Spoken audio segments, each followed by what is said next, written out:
Je créerai d'ailleurs une commission de partenariat entre la France et Israël au Consistoire de France, si Dieu veut, dans les prochaines semaines, après la nomination de mon bureau. Et donc, j'espère bien renforcer ces liens avec Israël, les problématiques, vous l'avez dit, des Olim qui s'installent en Israël, des Juifs de France qui se sont maintenant installés, qui sont devenus israéliens. Et...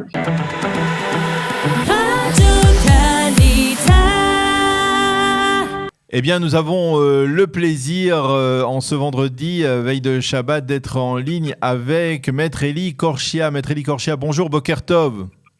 Boker Tov, bonjour Daniel. Merci d'être avec nous et Mazal Tov d'emblée pour votre élection à la présidence du consistoire central qui est intervenue en début de semaine. Ce n'était pas à proprement parler une surprise puisque vous étiez le seul candidat, mais je voudrais que vous nous racontiez un peu comment vous avez pris cette initiative de postuler à cette fonction extrêmement importante qui a été occupée au cours des dernières années par Joël Mergui. Écoutez, c'est finalement l'aboutissement d'un parcours communautaire, d'arriver à cette élection. Pour moi, je suis administrateur depuis de longues années. Ça fait presque 16 ans que je suis administrateur à la fois du consistoire de Paris, puis ensuite administrateur du consistoire de France. Je suis aussi président des communautés juives des Hauts-de-Seine, avec des petites communautés, des moyennes et des très grosses communautés, comme vous le savez. Je fais un travail de terrain depuis déjà 12 ans. Et donc, effectivement, lorsque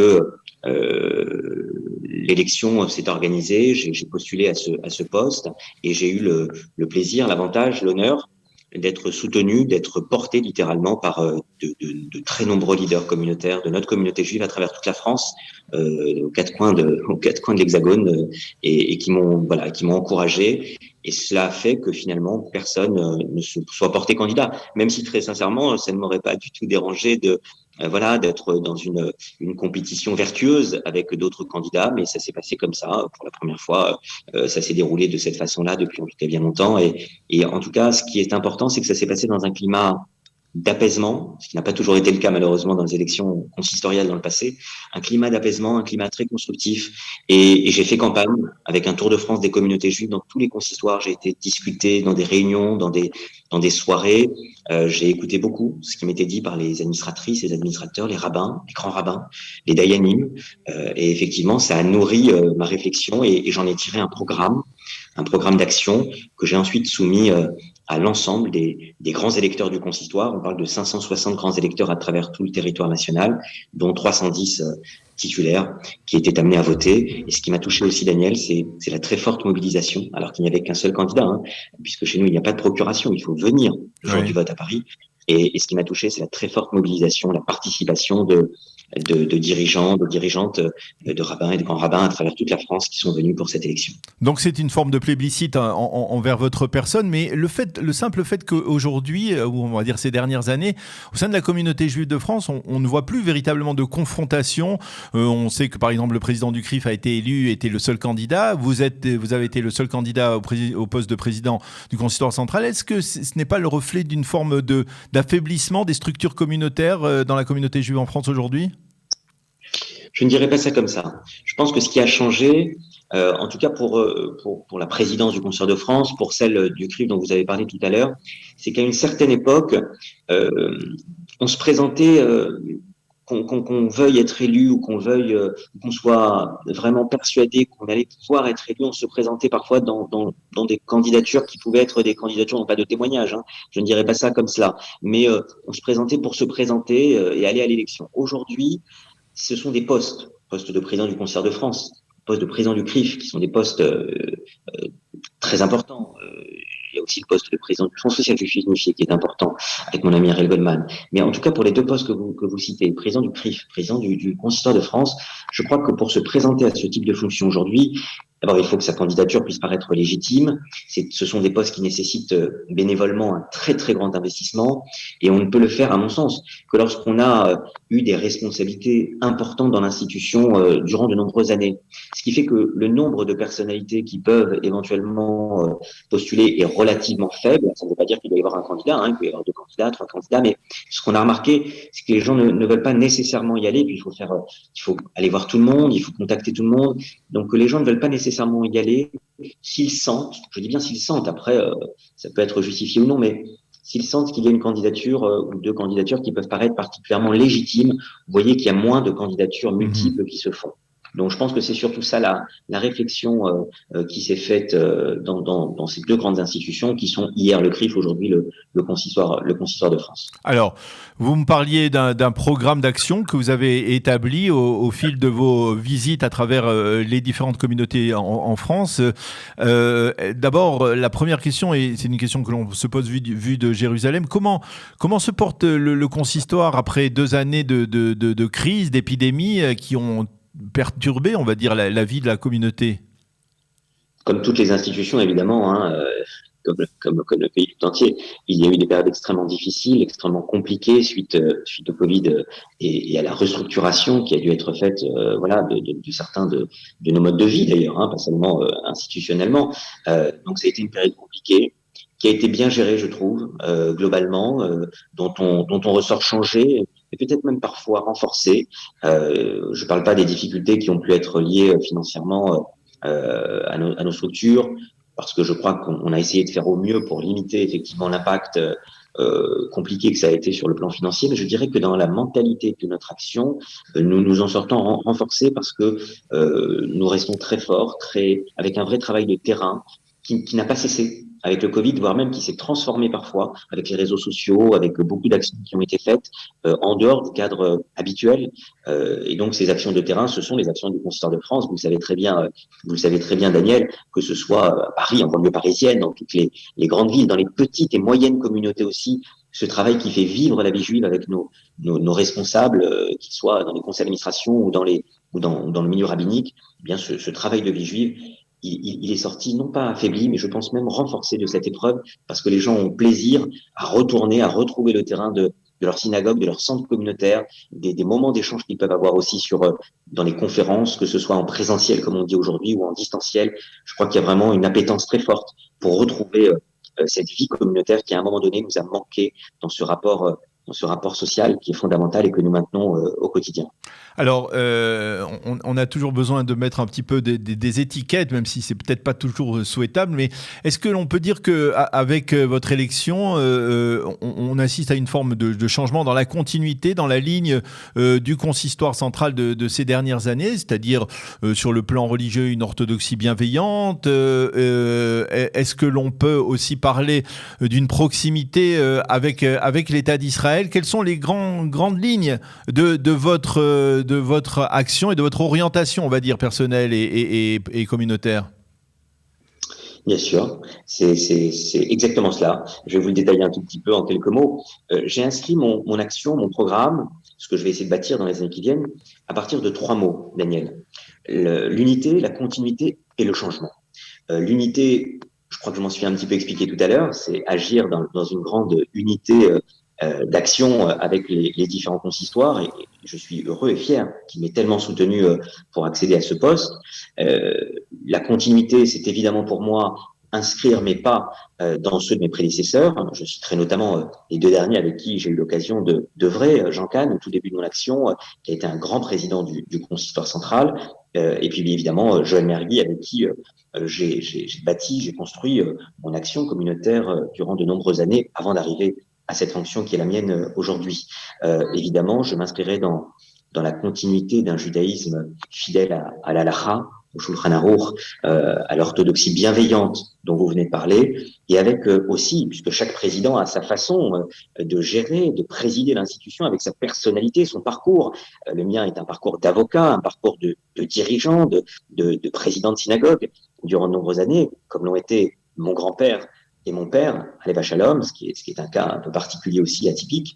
Eh bien, je continuerai dans ce chemin-là, qui est le chemin donc de mes pères, fidèle à la halakha, mais avec un sens de l'écoute, avec une proximité envers les autres, qui, je crois, caractérise mon action, tant professionnelle que bénévole. Et donc, c'est à travers ce prisme que j'espère porter une voix forte, unie, du consistoire, et faire encore davantage aimer, apprécier notre institution qui fait un magnifique travail sur le terrain, et qui parfois est vu d'une certaine manière vis-à-vis de nos jeunes, de nos moins jeunes, qui est vu parfois d'une manière un petit peu lointaine, pas assez ancrée auprès de chacune et de chacun. Et donc, avec les présidentes, les présidents, les consistoires régionaux, évidemment, et puis nos rabbins, nos grands rabbins et nos dayanim, eh bien, c'est la voix que modestement je vais essayer de porter, avec aussi un point essentiel, c'est ce rôle de tandem, de binôme à la tête du judaïsme français que je représenterai avec le grand rabbin Chaim Corsia, qui lui aussi a été plébiscité, brillamment réélu en ce qui le concerne le 6 juin dernier, puisque en cette année 2021 et ce début de décennie des années 2020, nous avons un grand rabbin de France qui a été fortement réélu au mois de juin et le président que je suis qui a pu être élu le 24 octobre. Alors, par rapport à Israël, ici à Jérusalem et dans les studios de Kalita, on est beaucoup à l'écoute de ce qui se passe dans la communauté juive de France, mais aussi beaucoup porté sur une volonté d'Aliyah, d'intégration pour les Olim de France. Quel va être votre positionnement dans ces dossiers qui sont importants ? Un des points, j'avais 12 axes, 12 axes majeurs. Le chiffre 12 est parfois important à la fois dans notre histoire et dans notre tradition. J'avais 12 axes majeurs que j'ai détaillés dans mon programme. Et évidemment, l'un de ces axes, c'est Israël. Un partenariat renforcé entre le consistoire de France et l'État d'Israël. D'ailleurs, dès que la situation le permettra, et j'espère bien dans les semaines qui viennent, j'effectuerai un voyage en Israël pour rencontrer des personnalités politiques dans le pays, des personnalités religieuses aussi. Et je serai sans doute accompagné par des leaders de la communauté, dont mon ami Zvi Amar, dont vous connaissez l'investissement à l'égard de l'État d'Israël et à l'égard de la communauté juive de France. Donc, ça fait partie de mon action. J'aimerais qu'on puisse reprendre, Daniel, aussi un projet très ambitieux, dès qu'on pourra, évidemment, au niveau de la situation sanitaire. Cela fait 15 ans qu'il n'y a pas eu de grand voyage, grande convention du consistoire de France en Israël avec des leaders de la communauté, des personnalités politiques, des personnalités intellectuelles ou du milieu culturel. Et donc, j'ai de grands projets, si Dieu veut, avec Israël. Je créerai d'ailleurs une commission de partenariat entre la France et Israël au consistoire de France, si Dieu veut, dans les prochaines semaines, après la nomination de mon bureau. Et donc, j'espère bien renforcer ces liens avec Israël, les problématiques, vous l'avez dit, des Olim qui s'installent en Israël, des Juifs de France qui se sont maintenant installés, qui sont devenus israéliens et qui vivent cette vie au quotidien. Je crois qu'on a tous des membres de notre entourage, du monde de notre famille. En ce qui me concerne, j'en ai beaucoup qui sont en Israël. Et donc, je pense que le consistoire de France doit aussi avoir des relations privilégiées et puis travailler en concertation avec l'ambassade d'Israël. J'ai des réunions qui sont prévues dans les quelques jours qui viennent. Et donc, on va renforcer encore ce travail fondamental de lien indéfectible entre la France et le consistoire de France et l'État d'Israël. Alors, en cette période troublée, on ne peut pas ne pas vous poser une question sur le phénomène Zemmour. Est-ce que vous pensez que une candidature d'Éric Zemmour à la présidence de la République, c'est bon pour la communauté ou c'est problématique pour la communauté ? Ce que je crois en tout cas, plus que le phénomène Éric Zemmour, dont on sait encore comment clairement nous positionner sur tous les aspects parce qu'il n'est pas encore candidat, donc c'est toujours difficile de parler au mois d'octobre de quelqu'un qui n'est même pas encore candidat déclaré. On est dans une situation très particulière sur laquelle le candidat, le polémiste, le politique, tout ce que vous voulez, joue bien évidemment. Éric Zemmour joue de cette situation. Ce qui est sûr en tout cas, c'est que il y a des thématiques qui sont portées aujourd'hui par Éric Zemmour qui posent un réel problème. Nous sommes dans un clivage, nous sommes dans une fracture, ce que je regrette évidemment, parce que moi ce n'est pas l'homme que je suis là pour juger, c'est les thèmes qu'il porte. Et il y a des sujets qu'il porte actuellement qui divisent, qui fracturent, qui endommagent même, je crois, la vision qu'a la communauté juive du débat public, parce que lorsqu'on parle de Pétain, qu'on essaye de modifier ce qui s'est passé dans la Seconde Guerre mondiale en essayant de faire porter un rôle positif à Pétain, dont on sait parfaitement ce qui s'est passé sous le régime de Vichy. Et donc ça blesse évidemment pas seulement les rescapés de la Shoah ou des victimes de la Seconde Guerre mondiale, dont il y a des descendants aujourd'hui vivants, et pour certains rescapés, des survivants. Il y a des thématiques qui sont choquantes aussi, comme par exemple par rapport à l'affaire Sandler. Vous savez que j'ai été avocat de Samuel et Myriam Sandler pendant des années, jusqu'au procès de 2017 et de 2019. Et lorsqu'on fait des parallèles, là aussi, sur des polémiques qui ne le méritent pas dans le débat public, entre les enfants enterrés à Jérusalem de la famille Sandler. Je rappelle la mémoire ici de Jonathan, d'Ari et Gabriel, et j'ai une pensée aussi pour la petite Myriam Monsonego, comme toujours, et qu'on fait un parallèle avec l'enterrement de l'assassin, en se trompant en plus, en disant que l'assassin, le terroriste, a été enterré aussi à l'étranger, alors qu'il a été enterré dans la banlieue de Toulouse. Enfin, il y a des sujets aujourd'hui qui, à mon sens, mettre cette pré-campagne, parce qu'en ce qui le concerne, ce n'est même pas encore une campagne, cette pré-campagne électorale d'Éric Zemmour sur un terrain qui m'a l'air vraiment très négatif. Alors peut-être que c'est une volonté cynique, mais très pensée. Peut-être que c'est une stratégie de faire du buzz, même si c'est du bad buzz, comme on dit, même du mauvais buzz. Peut-être que c'est une stratégie pour faire parler, pour faire réagir, et donc pour apporter plus de voix, ou en tout cas des sondages encore plus positifs.